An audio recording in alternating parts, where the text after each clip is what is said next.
everybody who's here, who worked on the movie with me, to come up, those of you who want to. Molly, Ben, Mike, Alec, everybody who's here, who can.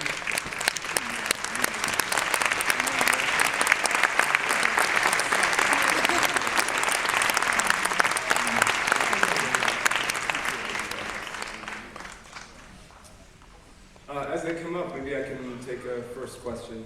And we have microphones, I think, that can get to people who raise their hands. Okay, I see someone raising their hand. Oh, okay. Can't see him.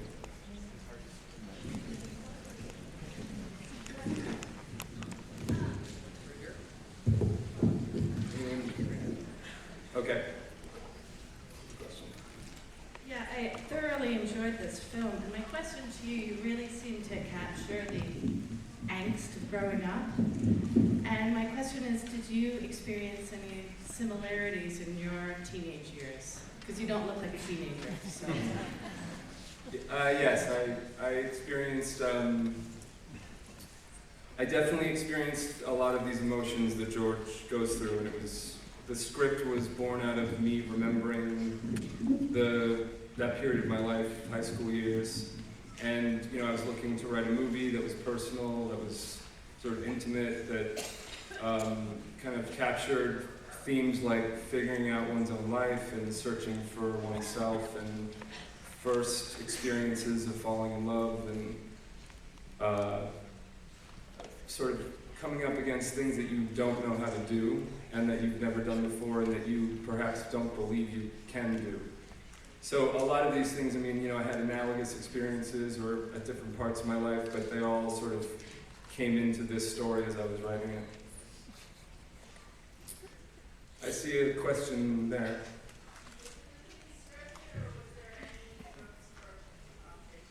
The question was it completely scripted or was there any improvisation? It was very close to the script. I was open to whatever each actor wanted to do, and for the most part, they were very interested in playing the script as written. We occasionally, Freddie and Emma, would have words that they felt they didn't need to be there or that they wouldn't say. A couple of times they both fought for sentences that I wanted to cut on the day, which was also kind of nice. And then Michael Angarano, who plays Dustin, is very much an improviser, and that really threw some serious unpredictability into the group, and it sort of brought a liveliness that mixed well with keeping to the script. Thank you very much. Thank you. Anybody else have a question? I see a question there.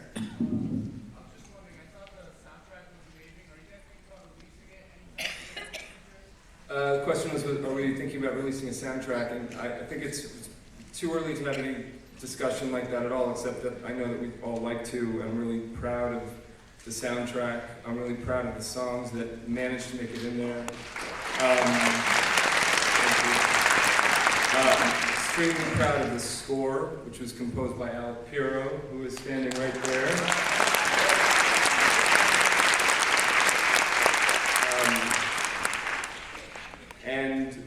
And we have a music supervisor named Linda Cohen who operates at a much, much higher level of production than a movie like ours usually manages to get, and she was able to secure these songs that I'd wanted to be in the movie for a long time, and she brought a lot of other great ones to the mix. So we'll work on it. Yes, I have to see the question was, what do these actors bring to this one? Okay. What these actors bring to the table and how did I cast them? Why did I decide to cast them? I guess in the process of casting, I mean, it's a huge, it's a big decision. Every single person, I mean, that's, it's like 50% of the whole job in a lot of ways. And Freddie was first, and he got the script through an agent, and he loved it. And he was an extraordinary actor as a child actor, and I hadn't seen him since he was, a child in some of those movies. But I was so excited the minute I heard he was interested, before I even saw what he looked like as a teenager, because he felt, it was like, I was, how do I put this? I thought, this is what I'm looking for, this is the outsider, this is someone different than an American teenager, a New York teenager, a sort of indie film slacker kid, which the character very much is, but we've seen it before. And Freddie is, in my opinion, one of the great actors, and he is British, and he's an innocent, and he is so winning, and it was perfect. And I also met him very early in the process when he was 16, turning 17, and I knew that it was going to take about a year to put the movie together. So I realized he'd be 17, turning 18 when we shot, which was perfect for the character. Emma was someone who came much later because it was very hard to get the script to her. But she, when I sat down with her, made it clear that she really was Sally, that she felt like Sally, and that she never had a part where she saw herself in it to this degree. So that was really encouraging. I actually want to say about Michael Angarano that he brought a quirkiness and a humor to a part that could have been a disaster, because it's essentially a villain role, but I wanted it to be sympathetic and I wanted it to be hard to read where he was coming from. So he was perfect for it too. Does anybody else have a question?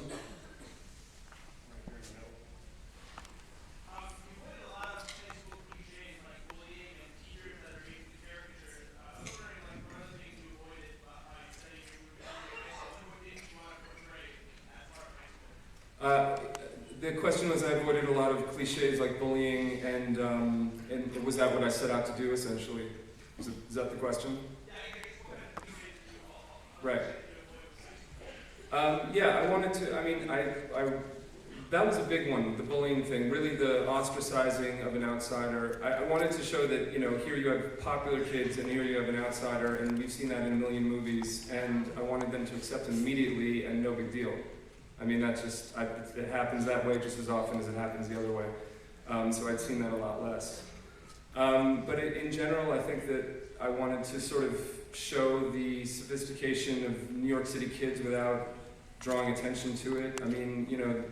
It's not Gossip Girl, they're not, swilling champagne and, sterling silver buckets, but they very casually gather in bars, and they do manage to get into restaurants and order alcohol, but it's not a plot point, and at other times they're total kids wearing backpacks, and it all happens when you're 18, you're a child, you're an adult, you don't really know what you're doing, it's confusing, and I wanted to hit on that and those small things rather than kind of the big cliche turning points in stories like this.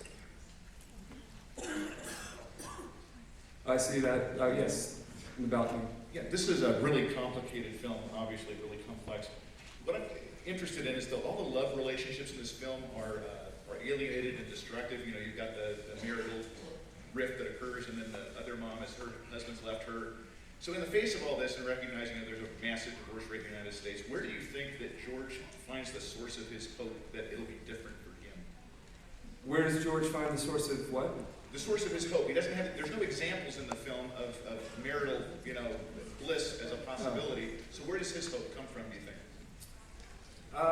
I think that his hope, it's a good question. I think that he finds hope by finding a reason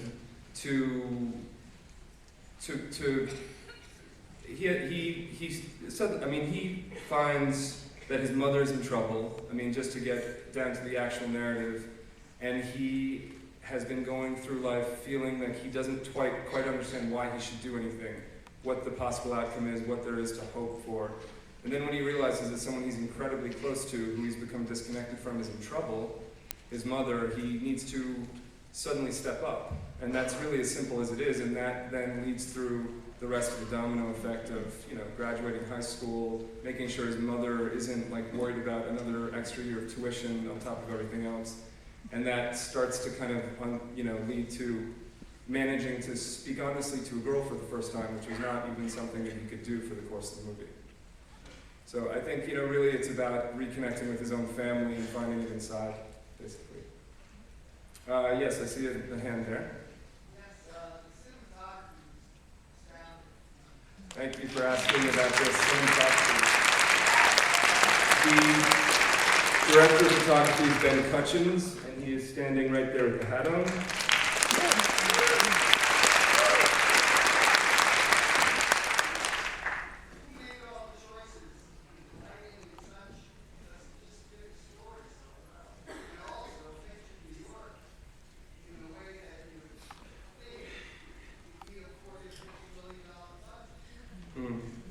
Thanks.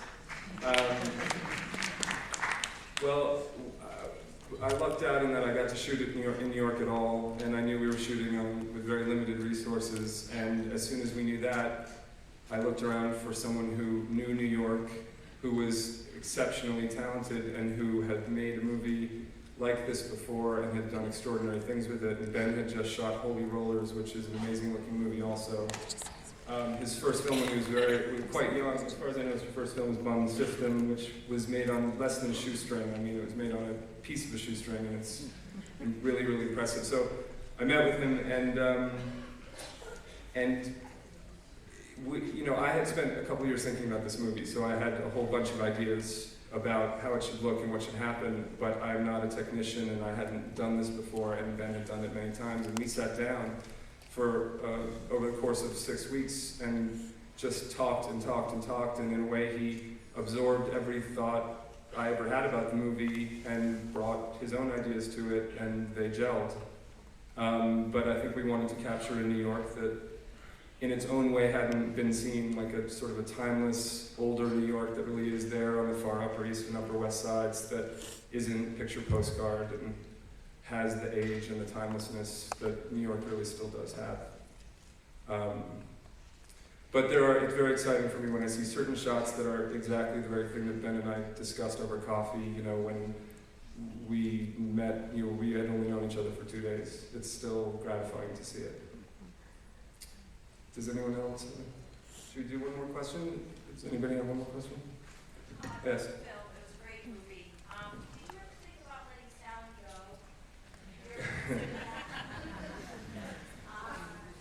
Yeah, actually.